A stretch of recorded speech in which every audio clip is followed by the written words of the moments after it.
Oh boy, shit has really hit the fan, huh, fellas? Hi there, my name is X, and as a lot of you are aware, over the past few days, we have gotten some big major updates on Project KV, the now cancelled quote-unquote Blue Archive ripoff game from Dynamis 1. So, seeing that I made a video on Project KV last year talking about the entire controversy surrounding it, I thought it'd be fitting to follow up on it with another video, discussing all the recent information that was revealed, as well as my opinion on the latest news. Anyways, without further ado, let's get into it. Now, before I get into the current situation, for those of you who are unaware of what Project KV is and its controversies, I would personally recommend you watch my previous video on the matter, as I think I did a pretty decent job summarizing the entire situation. Or you may also watch the many other informative videos by other content creators. I'll leave the link to some of them as well as my own video in the description. Also, I will mainly be giving a basic rundown of the whole current situation, but I definitely won't be able to cover every single thing since there's still lots of speculations and rumors floating around. So if you want a better understanding of everything that's going on, I would suggest going through the several Korean articles that these news came from on your own accord. Or you can also read this Google Doc by Stella Solaris, who, as you might remember, is a Korean sensei who compiled and translated everything regarding KV and its controversy back then, with them even updating it about the present state of affairs as best they can. I highly recommend reading it. They've done a great job, though it might contain some bias. One last thing, and I know I'm delaying, as always, please take everything with a grain of salt, especially since a lot of the information that we have right now isn't that concrete, so it's best to wait until we get an official police report and proper confirmation. So, after the announcement that Project KV was cancelled, buzz around the game slowly died throughout the months with little to no updates. That is, until a few days ago, when it was reported by multiple Korean news outlets like Chosun Biz and GamePol that on February 24, 2025, the Seoul Metropolitan Police Agency's Industrial Technology Security Investigation Team had conducted a raid, or more specifically a search and seizure, on Dynamis 1's headquarters, after Nexon Games and Nexon Korea requested a criminal investigation last year, as they reportedly had sufficient evidence confirming that several developers at D1, mainly its key executives, had systematically leaked key information before leaving the company, basically performing corporate espionage. One side thing to note, many have pointed out that it isn't easy to get police involved in a search and seizure in South Korea, as hard damning evidence is needed. Hence, the fact that the police actually conducted one is pretty telling of the situation. It was reported by YNA, a huge Korean news outlet, that the police reportedly believed that the Dynamis 1 developers, mainly its key figures, had illegally exported important development materials such as assets, concepts, and ideas related to Nexon's unreleased game called MX Blade before their departure. And as revealed in an article by Game Focus, this project has secretly been in R&D since 2021, with some members of Dynamis 1 having participated in it before leaving. And Nexon had apparently found evidence while investigating that these former developers allegedly had the intention of using the leaked critical data from MX Blade to develop future titles at their newly formed studio, thus leading to the search and seizure, with the South Korean police formally indicting charges against several of Dynamis 1's key employees, including its CEO PD Byung-lim Park, for violations of the Unfair Competition Prevention and Trade Secret Protection Act. Nexon has also made a statement pledging their full cooperation with the police investigation in order to hold D1 accountable, while taking countermeasures to strengthen their internal security systems to avoid a similar situation in the future, as they view all this as a grave crime. Also, the police reportedly plan to focus their efforts into investigating whether the leaked data on MX Blade was actually used in the development of Project KV, while further analyzing the materials they found during the search and seizure. All these have led many to believe that Project KV, or MX Blade, was supposed to be a Blue Archive spin-off game, as a sequel or a prequel or whatever, due to the name MX being Blue Archive's original codename when it was still in development, and Blade referring to the swords that the girls in Project KV wield. Plus, there are also some other speculations linking the two games together, such as KV standing for Kivotos. However, so far there is no proper confirmation of any relation between BA and MX Blade, cause again, it's all just theories, with an article from GamePol even stating that content and the discontinuation of MX MX Blade was mostly confidential, and it is only assumed that they would share the same worldview,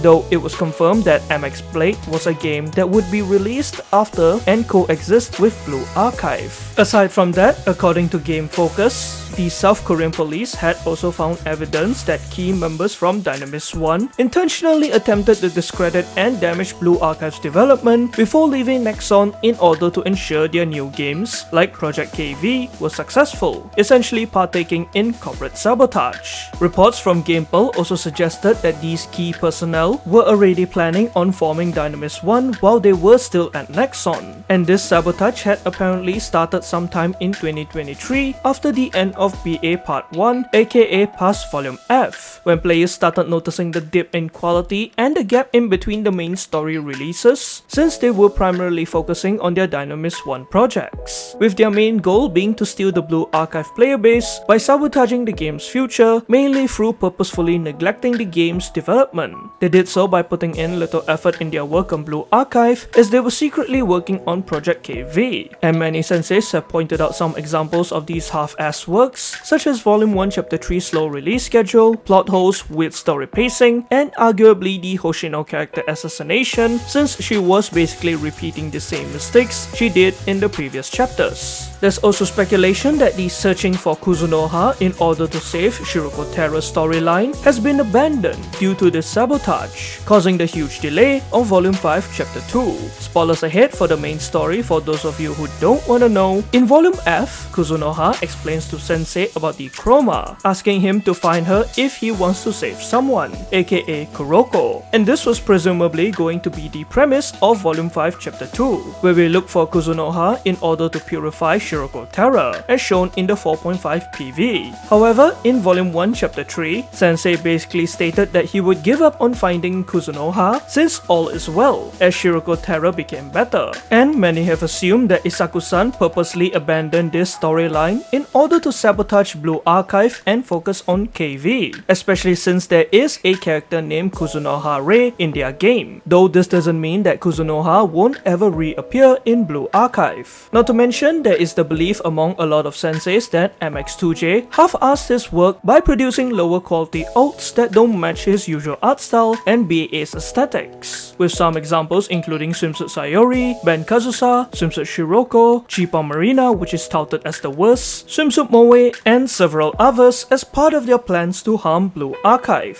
Plus, this situation has been made much worse, as it was revealed by various employees on Blind, an anonymous forum in South Korea for employees to discuss different types of issues, that MX2J kept a lot of the alt design work to himself, and biasly allocated the work to people only in his clique, i.e. those who followed him to Dynamis 1, taking it away from other passionate artists like Kokosando, who would have done a far better job, so that they could purposely create bad designs, and this was why a lot of the student sprites in 2024 were made by MX2J. Even though quote-unquote bad art style is subjective, like some of you may think that Ben Kazusa or Swimsuit Shiroko look good, it's clear that the quality in his designs have definitely dropped, especially considering that the characters in Project KV all look amazing and reminiscent of his and Doremi's previous works. With all these being said, keep in mind that these examples are all just theories and speculations so far, and there currently isn't any evidence on what exactly their plans were, though we do know that they had every intention to hurt Blue Archive's development and reputation. Moving on, according to the same article from GamePul, a number of revelations regarding these Dynamis 1 executives came to light through Blind and various other sources, one of which being that there was a wave of resignations in the BA dev team around February to April 2024, beginning with Byung-Lim Park, and the article notes that even before that, there were reports of employees taking unusually long-term vacations, not having a proper handover process, and other similar occurrences, with all these coincidentally taking place during the time when Blue Archive's content pacing updates had started receiving negative reception from the player base. There were also testimonies from people using these channels that the D1 execs, including people like Isaku-san, had attempted to poach several other BA employees by providing them with false information like outright lying that there is no spin-off game in order to get them to resign, as pointed out in this Reddit post by Kaidoku123, who translated a post from a Nexon employee on Blind. They were apparently told that if they had remained in Nexon, they wouldn't be able to make a sequel,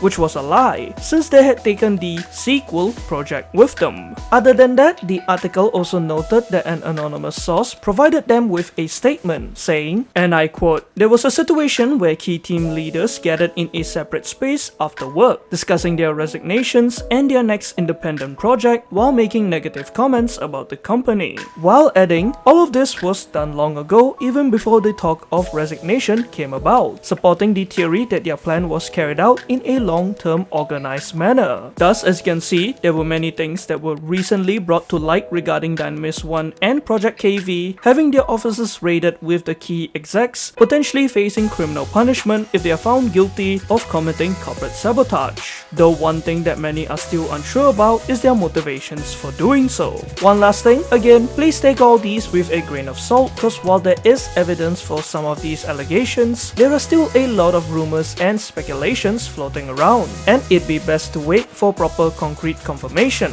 Plus, like I said, do go read the Korean articles as well as Stella Solaris' detailed document for more clarity on the situation, especially since there's a number of information I didn't cover in this video. Or perhaps you could watch another content creator's video on it for a fresh perspective, or look through the Reddit posts that have been translated by Global Senseis. I'll leave the links to all of them in the description. For this final section, what is my opinion on this whole situation? Well, I'ma keep this part short and sweet, cause to keep it a buck with y'all, I don't know how to feel about this. Probably because I still want to wait for a proper verdict from the appropriate authorities before casting my opinion. Though I will say that if it turns out that the D1 execs did in fact sabotage Blue Archive by making bad looking alts, delaying the story, and producing a below par storyline among many other stuff, then I would have zero sympathy for them. Not cause they tried to harm Nexon, couldn't give a shit about that company, rather cause they have no respect for us, the players, who love Blue Archive very much. I also do feel quite sad that we would probably never get Project KV, or rather MX Blade, due to this whole controversy, particularly cause I did really like the traditional rural setting it was going to take place in, as well as the cute girls we would have met.